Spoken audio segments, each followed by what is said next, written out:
Echoes of the Orient warmly welcomes our audience. Today, I invite you to explore a very different perspective on how the world truly works.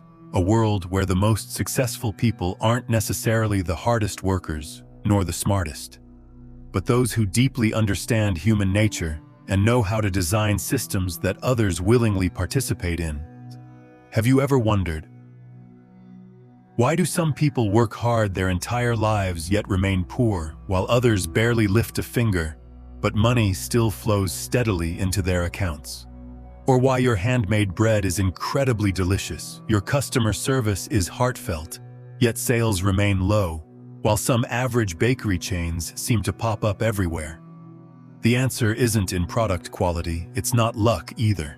It lies in how they perceive people, society, and money, and most importantly, how they build systems that revolve around those things. This video isn't about quick money tips. There's no millionaire secret being revealed. Instead, I'll guide you into the core mechanics of the modern world, from massive business models like Amazon to everyday stories like selling bread. And perhaps after this video, you'll see work, money, and even your own life through an entirely new lens. Human nature, the root of every business model. In modern society, many believe that technology is the key to success. Buzzwords like AI, blockchain, and automation are often hailed as revolutionary solutions capable of transforming everything. But if we look deeper, we'll see that technology is merely a tool. What truly determines whether a product becomes a bestseller or an idea turns into a money-making machine is something more fundamental. Whether it resonates with human psychology. Take a closer look at the industries thriving around you. The entertainment industry, from movies and music to gaming, exists and flourishes because people crave emotional stimulation, relaxation, and sometimes simply a way to escape mundane reality. The finance and investment sectors grow not just from the need to preserve wealth, but more deeply from greed. The desire to grow money without having to work endlessly for it. Home delivery services, one-click shopping apps, and even businesses that let you outsource anything from laundry to dating. All of these flourish because of one common trait: the inherent laziness in human nature. Traits, once labeled as flaws, laziness, greed, anger, envy, when viewed through a different lens, can form the very foundation of massive business opportunities. The difference between those who succeed and those who don't lies not in trying to fix human nature, but in observing and understanding it. The successful do not judge human tendencies, they accept them as they are, and then design products, services, or experiences that align with our deepest, often most instinctive needs. Society, a giant casino. If you've ever stepped into a casino, you'll notice three types of people: the players, the dealers, and the house. Each represents a different position, not just in gambling, but in the broader game of life. In many ways, society functions just like a massive, well-orchestrated casino. First, there are the players, the majority. These are the people working jobs, investing, consuming, and chasing trends or dreams they don't fully control. They are placing bets with their lives on opportunities shaped by forces beyond their influence. Volatile markets, shifting fads, and the unpredictability of the world. Whether they're buying stocks, launching startups, or simply trying to keep up with social status, they are all part of a game where the rules were written by someone else. Then come the dealers, the middlemen who don't place bets themselves but profit from every round played. They might be brokers, e-commerce platforms, advertising services, or any entity that earns a cut from each transaction. They don't need to win or lose just to keep the game going. They've figured out that as long as money keeps circulating, they'll keep earning a steady slice regardless of the outcome. And finally, at the top are the house owners, those who design the game. These are the few who create systems that everyone else plays in. They don't sell individual products or chase daily revenue. They sell opportunities for others to make money within the ecosystem. They write the rules, control the flow, and let the masses pour their energy, time, and capital into a structure pre-designed for profit. Take Jeff Bezos, for example. You'll never see him packing a box, but Amazon is a colossal machine where millions of sellers compete for attention, pour money into ads, optimize listings, and run discounts. Bezos doesn't get involved in each transaction because he doesn't play the game, he owns it, and everyone else plays by his rules. The 3 levels of wealth creation. Imagine you're starting a business. In the early stages, you usually rely on your own money to fund everything from purchasing materials and renting space to building your product and covering operating costs. This is the first level of wealth creation, and it's also the riskiest.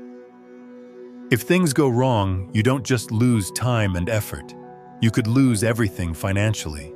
You're essentially betting your own resources and belief on an unproven model. As you gain experience and your business starts to show potential, you move on to the second level, learning how to use other people's money. This could come in the form of funding from friends, angel investors, venture capital, or equity partnerships. At this stage, you're no longer carrying the entire burden alone. You've learned how to distribute risk and scale your operations using external resources. Every dollar you spend now has greater leverage because you're using the power of outside capital to grow your vision rather than relying solely on your own. However, the highest level, and one that only a small number of people ever reach, is when you're able to sell the very system that generates money. At this point, you're no longer directly involved in selling products or handling individual transactions. Instead, you've created a platform, a structured playing field, where others are willing to pay just to participate. You're not selling goods, you're selling the right to do business within your ecosystem. And you profit from that participation, regardless of who wins or loses in the market. Amazon is a perfect example. They don't need to produce any of the items sold on their platform. Instead, they provide the entire infrastructure, an e-commerce marketplace, logistics and fulfillment systems, advertising tools, and payment solutions. Millions of sellers pour money into promoting their products, manage inventory risks, and run their own businesses, all within Amazon's carefully designed framework. While others compete fiercely, Amazon just maintains the system, and the money flows in automatically thanks to a structure they built from the ground up. Don't sell bread. Sell the bread-making system. Let's say you're great at making bread. You think, I'll open a bakery to make money, but then you realize no matter how delicious your bread is, you still have to sell each loaf, work every day, and your income remains limited. The real question is, are you making money from a product, or are you turning yourself into an employee of your own bakery? Now, look at McDonald's. They don't just sell burgers. They sell a process, a franchise model. Others pay to use their brand and system. Airbnb doesn't own hotels. Amazon doesn't sell every item themselves. What they do is build systems for others to sell and collect fees from that. Instead of selling bread, you could package your recipe and train others to open bakeries under your name. You're no longer earning from the people who eat the bread. You earn from those who want to run the bread business. That's the difference between working hard every day and designing a system where others work for you. Making customers come to you instead of you going to find them. Apple doesn't need to convince you to buy an iPhone. They've built such a powerful brand that when a new product is about to launch, consumers have already created their own anticipation and excitement. Apple doesn't just sell a smartphone. They've created a phenomenon, an irresistible anticipation. They've turned owning an iPhone into a symbol of status, success, and lifestyle. They sell emotion. They sell a feeling of being different. And it's this that convinces customers to tell themselves, I need it. There's no need for relentless persuasion or hard sell tactics. Apple has successfully cultivated a natural desire in customers. By the time the product launches, consumers are already ready to spend without needing to think twice. This is the stark difference between a brand builder and a typical salesperson. A salesperson has to chase after customers, persuade them, and beg them to make a purchase. But a brand builder, a system creator, makes customers come to them on their own. They build a system that automatically draws customers in without needing to force the sale. The key is maintaining the brand's value and allure. When you build such a system, profits don't just come from selling a specific product. They come from the entire experience you create for customers, from the structure of the system you develop and the ecosystem you create. It's a self-sustaining profit system where customers don't just buy a product. They become a part of the brand and the value you provide. The world isn't lacking in opportunities. It's lacking people who are clear-headed enough to recognize their true role in the game.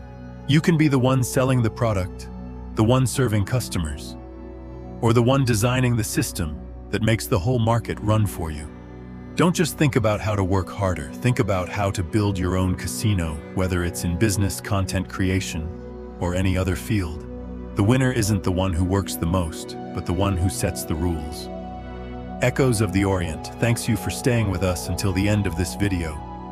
If you found this content valuable, please hit like, subscribe to the channel, and share it to spread this mindset of modern entrepreneurship. And don't forget to leave a comment. Do you want to be a player or the house? We'd love to hear your thoughts.